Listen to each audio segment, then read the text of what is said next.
Salut à tous et bienvenue dans ce nouveau JT de l'été. Nous sommes le jeudi 14 août, nous sommes sur le site de l'abbaye à Watt où les cow-boys de la région ont rendez-vous ce vendredi pour la fête western. Mais en attendant, voici les titres de ce journal.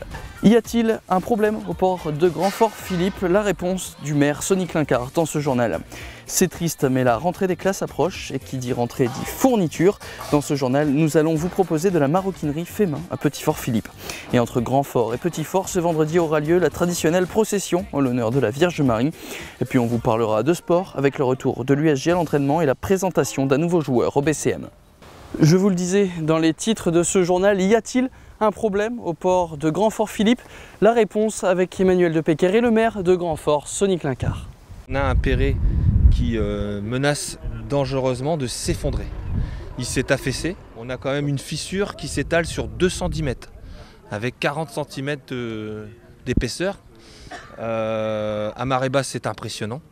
Et aujourd'hui, on est sous le coup d'une menace d'effondrement. Alors, je ne veux pas crier au loup, mais j'ai peur que la fiction rejoigne à un moment donné la réalité. C'est dangereux, ça m'inquiète. Je sais qu'il est aussi question de pouvoir créditer comme il se doit par le biais du département des travaux qui sont prévus, mais à l'horizon 2015-2016, puisque le port Grand-Fort-Philippe-Gravelines est un port départemental. Il y a un projet qui a été porté par notre conseiller général qui consiste à réhabiliter ce port avec un attelage avec le Civum de la Haye et de la Colme. On s'en réjouit, on s'en félicite, mais là, la situation, elle est urgente et grave. Je demande à ce que le Conseil général mette en suspens un certain nombre de travaux prévus dans le cadre d'un aménagement, d'embellissement, pour répondre concrètement à la sécurité des habitants que je représente. Des trousses, des sacs, des portefeuilles, le tout en cuir et réalisé à la main. C'est tout le talent de Chloé Fournier qui vient d'ouvrir sa maroquinerie à Petit-Fort-Philippe. Emmanuel Depecker est allé à la rencontre de l'artisan. Depuis 18 ans, Chloé Fournier travaille le cuir. Cette jeune femme âgée aujourd'hui de 28 ans a fait de sa passion son métier. J'ai commencé, j'avais à peu près 10 ans à Touville, à Gravelines, donc dans les maisons de quartier. Et puis c'était un loisir, les samedis, les petites vacances, les grandes vacances, je passais mon temps là-bas. Et j'ai plus jamais arrêté. Quand on est jeune, on se rend pas trop compte de ce qu'on peut avoir dans les mains. Alors que plus je vieillis et plus je me rends compte que je peux travailler sans fin. Donc c'est de mieux en mieux, j'ai un travail qui m'éclate. Chloé Fournier est à la fois artisan et créatrice.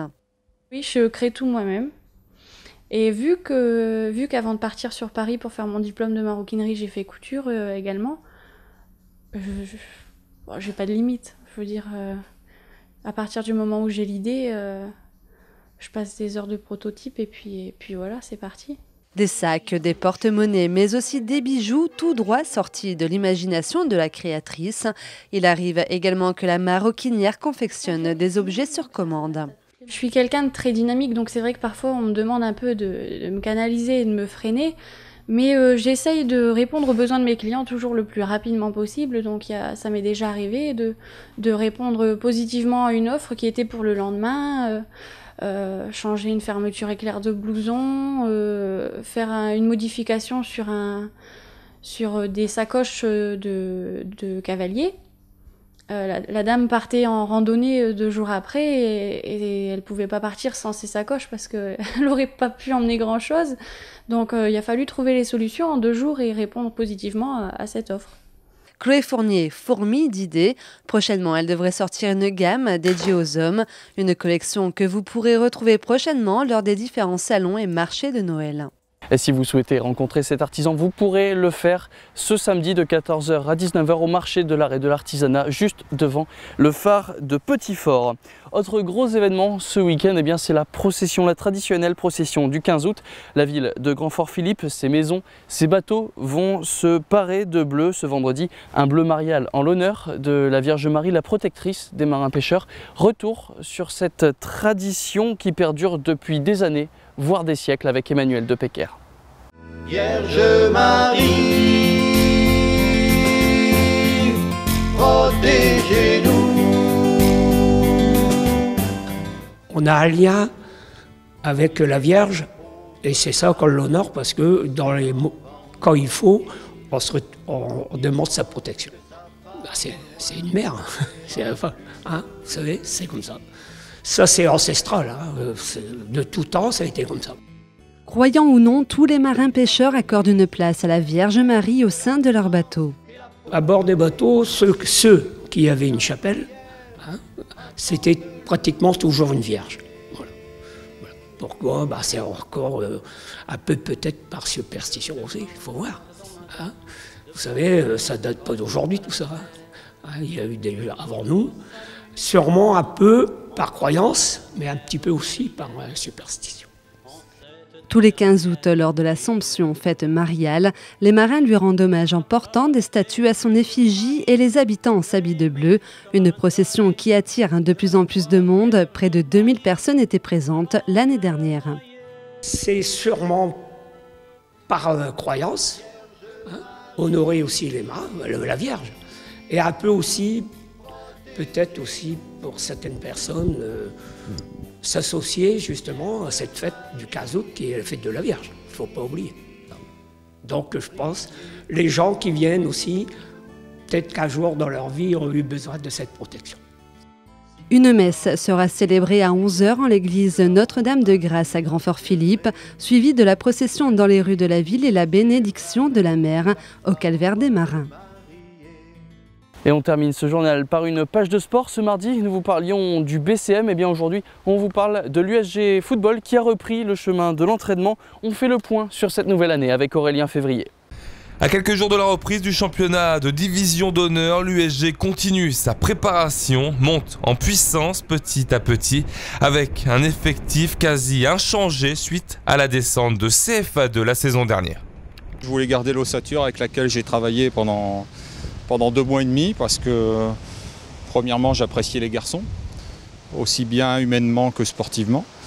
Et puis surtout, garder une ossature, c'est peut-être gagner du temps sur ce qu'on veut mettre en place au début d'une nouvelle saison.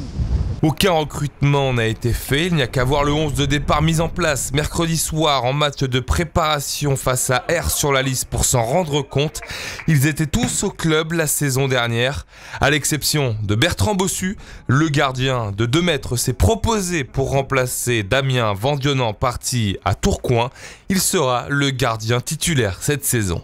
Autre nouveauté, la venue de Gilles Renaud, il sera l'adjoint de Stéphane Cléré pendant cette saison en DH.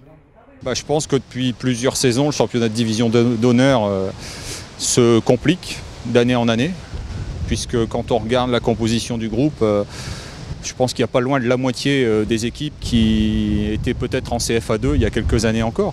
Il y a au moins la moitié de ce championnat qui veut passer au-dessus, il n'y a qu'une seule place. Nous, notre objectif premier, ce sera de faire, et on est dans l'obligation de le faire, je pense, après une descente, de faire une bonne saison, une vraie bonne saison.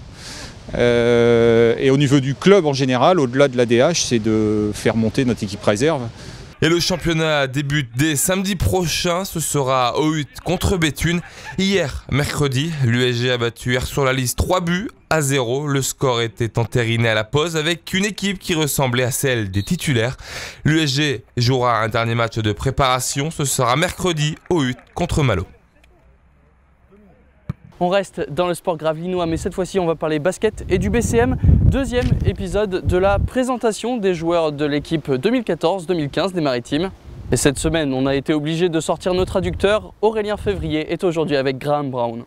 Allez, de nouveau ici à Sportica pour présenter un nouveau joueur. On est avec Graham Brown, nouveau venu à Gravelines. Il arrive du Have to Come, Fabien Pachal. Hello Graham. How you doing? So, you are happy to be here today?